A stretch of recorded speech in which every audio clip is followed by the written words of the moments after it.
J Cartier Limited Convos, and it is now week 3 of Ramadan. So yes, so previously over the last couple of weeks, I've been giving you a little updates on how I think my fasting and my Ramadan has been doing for me, and I like to say I definitely, as I said to you in the very first video, my aim was to try and get stronger throughout Ramadan than get weaker throughout Ramadan. And I will say I have prayed a lot more. So than the previous 2 weeks, I have actually laid my head on a prayer mat for longer than I normally would have.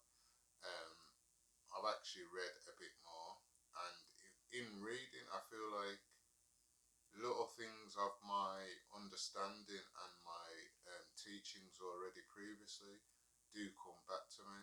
So now instead of previously I used to pick up my Quran to read, now I actually have the Quran on my phone, and I've actually got found the Quran app that is free first of all, because we don't have the money to pay for apps all the time, unfortunately.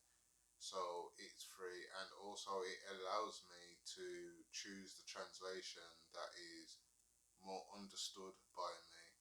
So what I mean by that is, obviously we have the Quran, which is Arabic, we have the translation, which is in English, and we have a transliteration, which is the Arabic written in English. So we would say the Arabic via the English understand writing of it, not the translation of it. So the Quran that I'm currently reading on my phone, it has the transliteration, and considering I've read a few Qurans and I've seen a few transliterations, this is possibly one of my favourite for the transliterations, because it allows me to remember the sounds that I learned via the alphabet and try put them to what I am reading. So although I know, or I can, only Allah knows, but I can say 80% of what I say and read, I am not pronunciating correctly when I am reading it, but that may have been 95% via some of the other transliterations I have previously read. So I think it has definitely helped me with, one, remembering the sounds that I was taught already and the Arabic alphabet, which I do know, whether it's used regularly on a day to day or it's just stuck in the back of my head. We actually got to pray all night for at least an hour or so, was it? An hour, at least an hour together. Something that we have not done before, just sat there for an hour praying and reading du'as, have we, over the recent years. So I will say that is another positive thing for our Ramadan, that we've actually got to do tajud in the night, tahari in the night, and we got to do it together, and we was there for longer than we normally would have been. So I'm quite happy with that as well. Inshallah, we actually get to do more before Ramadan ends, and we are there again praying together, reading together for as long as our bodies allow us. Yeah. So there has been some actual positives. With regards to actual fasting, the no eating and the no drinking, that is like a minimum. Like, everybody kind of worries more about people not eating and drinking if they are not Muslim, when in fact that is not the hardest challenge, I'd say, for most of us. Most of us have tougher challenges than just not eating and drinking. So the fast with the not eating and drinking, it's a normal. And if you read my previous post on one of my Instagrams, you'll understand that me not eating is something that is not natural to me, but it is kind of natural to some of the circumstances I've been in. So not eating food is not a problem, because I put myself in those positions sometimes where I wouldn't eat food for days. So for me, not eating food isn't the challenge. For me, the challenge is my temperament, my challenge is wanting to just say smoke a cigarette or something while I'm chilling. My what's the word? My one of my naffs, one of my desires, obviously, is the way my mind thinks and my temperament and my thought plan. So I will say, as this week I feel like my fast was getting a bit stronger. I also feel my challenges were a bit more this week, and little things that may have not normally annoyed me on a normal day were kind of getting to me that possibly changed my mindset. Which, in my eyes, if I'm living up to the high standards of how the Prophet sallallahu alaihi wasallam used to do his Ramadans in war, in battle, that for me, I can do a lot better. So yeah, I can do a lot better. I'm happy with how I'm progressing throughout Ramadan, but alhamdulillah, bless me. But for my, what's the word?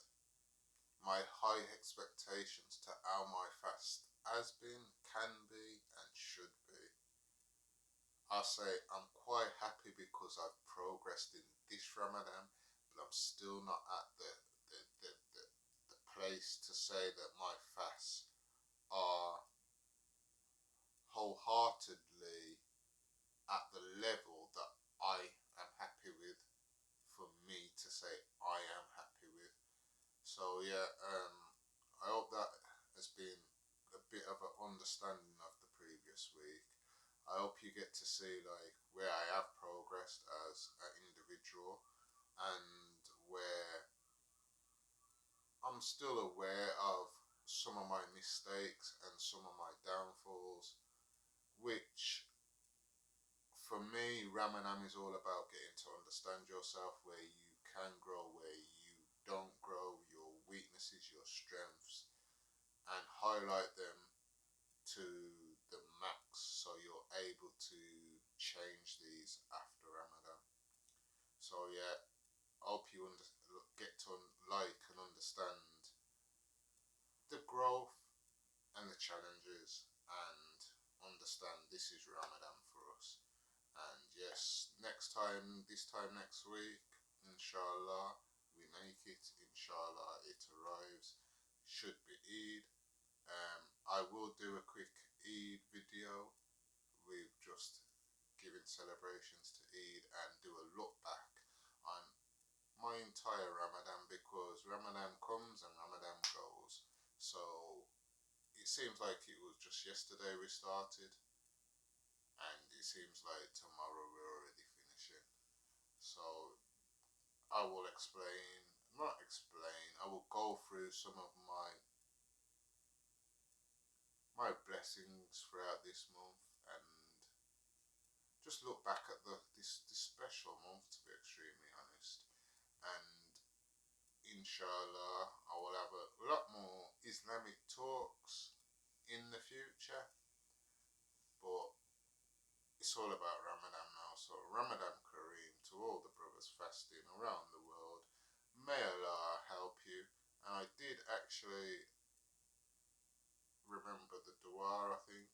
Allahumma inaka afuwan tahubul hafwa fafu ani. Now my pronunciation may be off as I say, but that's the dua we got to remember this week. Yeah. Only Allah knows whether I was correct in what I said.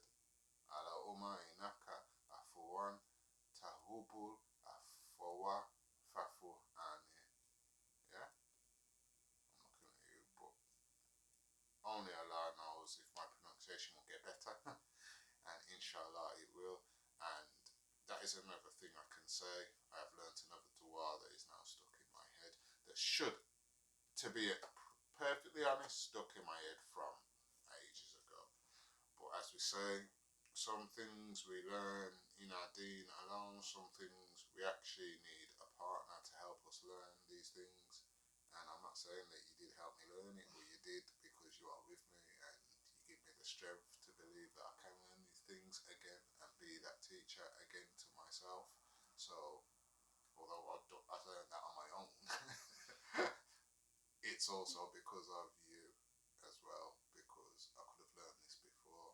Do you get that? So, yeah, alhamdulillah, more du'as, and inshallah, I will be able to come up with some new long salahs by this time next year in Ramadan that I can just repeat like that off the top of my head to you. And it's not just Al Fatiha and some short ones.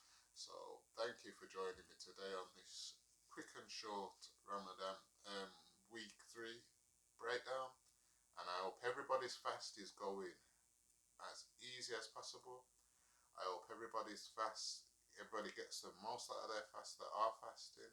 I hope the brothers that aren't able to fast are still rewarded as if they fasted because they weren't able to fast. I hope the sisters that weren't able to fast get rewarded also for the fast as if they have completed the fast. And may Allah bless us all that have fasted to the best of our ability. And may Allah show mercy on us all for any downfalls that we have had in our fast. Ameen. So, thank you again for joining us, Jay Cartier Limited Combos. Have a good